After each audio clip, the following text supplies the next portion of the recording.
welcome back to the Citizen channel. You're all staying safe and well. We got another episode of TikTok City today, so join me for that. We're looking at minute 6, so we'll get onto that in a moment. If you are new to the channel, push that subscribe button, push the bell notifications. Everything City, past and present, of course. Great to have you on board, and especially your memories as well. Obviously, we'll be talking about a game in this TikTok City, so any memories you've got, great to hear from you. And of course, if you can check out the YouTube channels, lots of stuff on there, plus stuff on film and TV as well. So if that's of any use to you, or you know someone who might be interested, point them in my direction. I'd be very grateful.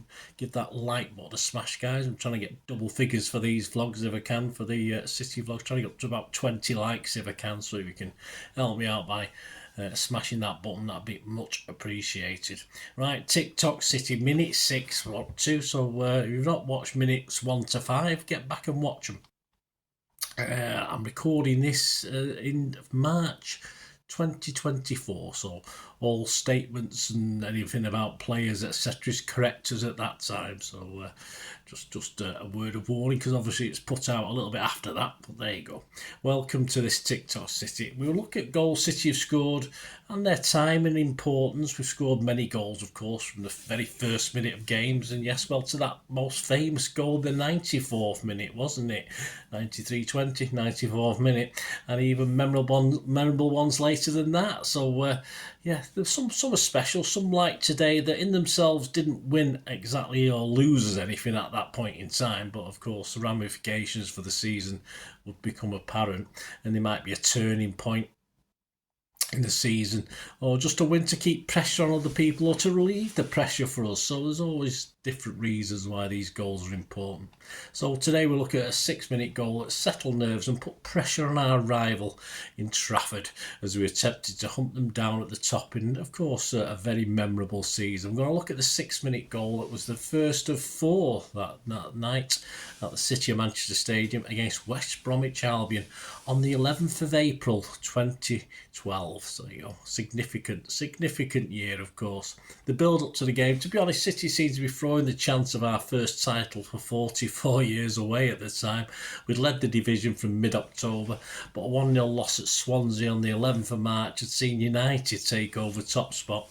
Of the next 4 league games, we'd just won just 1, so we were stuttering a little bit there. Drew 2 and lost another away at Arsenal just before a Wednesday visit of the Baggies to the City of Manchester Stadium, where the last home game had seen a 3-3 draw with Sunderland that seemed to be yet another big blow to our title ambitions, despite City fans saying the point may be important. All these City fans, the glass half full guys. We were 3-1 down, of course, going into the last 5 minutes. Of course, I was there that night, and I was chuffed we got back to 3-3, but I thought it was dubious that we would go on and win the title from this position. And with the arrival of West Brom, we sat second with 6 games to play, 8 points behind United, who'd played exactly the same games. Anything less than 3 points, and that fat bird would be singing in United's favour. There's no doubt about that. Away from the match, yes, April 2012 was one of the wettest Aprils on record in the UK since records began in 1910. In music, yes, Westlife disbanded. Oh, the shame in 2012. Sadly, they got back together again in 2018, but hey, never mind. And Chumbawamba, remember them? They disbanded as well. What a loss to the world of music they were. But anyway, as at 2024, they've not got back together again, so we're okay. On the 10th of April this year, BBC Breakfast made its first broadcast from the BBC's new media complex, of course, in Salford Quays in Manchester, having moved there from London, as did everyone else eventually. On the 14th of April, the Grand National was shown on the BBC for the last time, well, till then anyway, following a consecutive run of 52 years. At the cinema, you know, like me films, The Avengers was the top grossing movie. No, not The Avengers as in John Steed, the other one, of course. That was followed by The Dark Knight Rises as the second most popular film. Right, back to the football. Before the game, the matchday programme with Sammy Nasri on the front was full of City players, ex-players and the manager beating their chests about the situation we were in.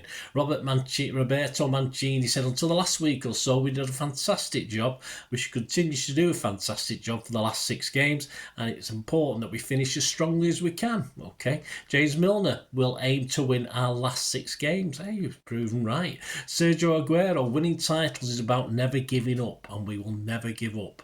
Vincent Kompany, we will keep believing. It's just not as easy as it would have been before. Common sense from Vinny. Edin Dzeko, everything is still possible. It is Edin. Sami Nasri, we believe that we can achieve something together, and that is important. Sean Goldser said there is still a chink of light. Buzzer, we are not ready to throw in the towel just yet. Anyway, on to the match.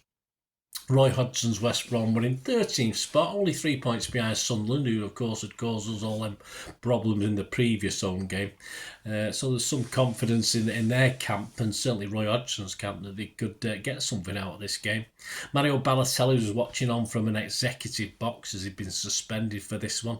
Tevez was back, making his first start since returning to the squad after his prolonged golfing holiday, remember that? And Yaya Toure was on the injured list for this one, a big blow. But an attendance of 46,746. I noticed the baggies didn't fill up all their spaces, but never mind.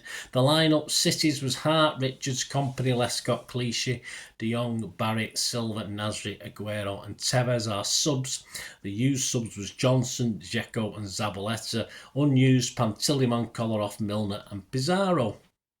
West Brom was Foster in goal, Olsen, Andrews, Long, Durand, Shorey, Malumbu, Dawson, Jones, Cox and Sharna. Their used sub was Choi, if that's how you pronounce it. Unused, Daniels, Macaulay, Odemwingie, Hurst, Fortune and Roof. And the goal, yes, to settle the nerves. It was an early goal. It was a 6-minute goal, as we've said.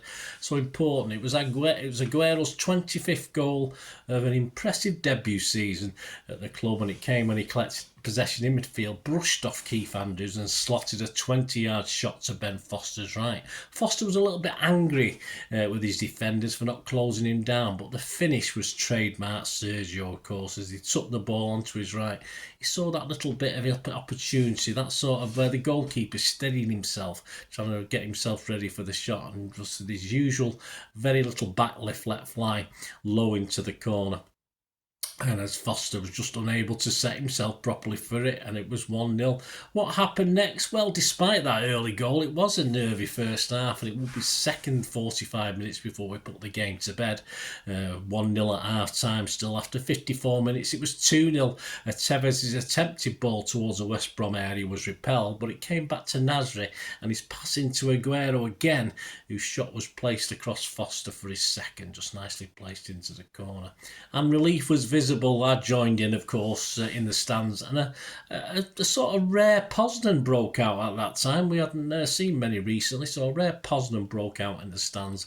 On 61 minutes after an Aguero attempt from the angle was cleared, Tevez's moment arrived. Nasri played. He wasn't as boisterous about this goal as he was at Norwich after this game. Nasri played Aguero into the area, and from close to the line on the left, he pulled it back to Tevez, who, careful finish, made it 3-0. And on 64 minutes, defender Jonas Olsen dawdled, was robbed by Aguero, who played in David Silva, and he moved at the advancing Foster before doing a lovely little chip. Remember it? Chipping a sort of sandwich type chip of a finish over the keeper for 4-0.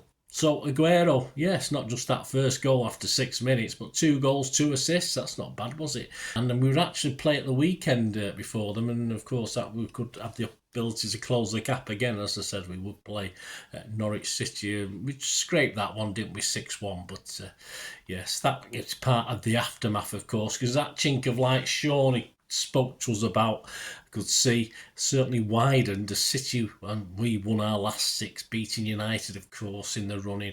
So it was United who cracked with all their experience, so we won our first title for 44 years after that 6-minute goal. It settled the nerves, sort of, and put us back on track. Let me know any memories you've got, guys. Be great to hear them. Thanks for joining me. I do Of course, I remember the Sunderland game significantly. Perhaps not, I'm a bit more comfortable this West Brom one, of course, but a lot of memories at the end of that season. Of course, the trip to Wolves and the joy of United. I think drawing with Everton 4-4, was it, something silly like that? Well, we were in a pub in Wolves and everyone was all excited because it was back in our own hands again and stuff like lots of memories. So let us know what you think, guys. Anyway, if this sort of inspired some memories in you, be great to hear. And thanks for watching this TikTok City minute 6 moment. Next up, of course, we'll find a minute 7 moment, won't we? We'll see what that brings us. Until we meet again, only ask one thing, don't I, please? Stay safe, Blues. Come on, City. Bye for now.